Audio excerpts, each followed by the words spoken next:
ان سيزر بيمنع ايه ده؟ فقد الشغف. بص هو نايم اهو، يعني هو نايم اهو، خلوا لك يعمل حاجه جامده. هو سيزر بيعمل حاجه اصلا؟ اصبر اصبر. سيزار افتح ازازه المايه دي. وريني مستحيل الدنيا. يعرف يفتحها. يلا يلا افتح مايه. مستحيل يعرف يفتحها. يلا افتحها افتحها، مش هاخدها منك، افتحها. ها بص بص انسى. افتحها زي بني ادمين. بص مركز، عايز يجيبها. الازازه مقفوله جامد، والله الازازه باين مقفوله عليها جامد. انا عارفها. بس هو عارف فكرتها. عارف فكرتها. ايوه انت ليك ان هو، انا ما قلت له عندوش سيزر. عصب في ايده عايز يفتحها انا ببقه. قلت له سيزر افتح الازازه ليك ان الازازه تتفتح وتغرقنا كلنا دلوقتي. ايوه، طب كنت سهلها لي شويه. لا انا قافلها له جامد، هو هيتصرف ويفتحها، ما فتحهاش يبقى مستحيل ما. يا اسطى يعرف يفتحها. يا باشا ده السيزر ده لما بيبقى عطشان بيقول انا عطشان.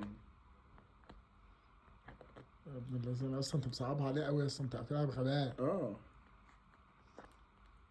ها ممكن يقعد فيها طول العمر، هو عارف فكرتها بدأت عن. تفك اهي، بدأت تفك. يا ابن برافو اللعيبه والله العظيم طالب، بص. برافو ايه ده؟ برافو يا ابن اللعيبه. يا سيزر. خد اشرب، خد. يا ابن اللعيبه. يا باشا اللي عايز يشرب بيشقى يا باشا، اللي عايز يشرب لا والله بيشقى. العظيم، بس عملها حلو والله. اللي عايز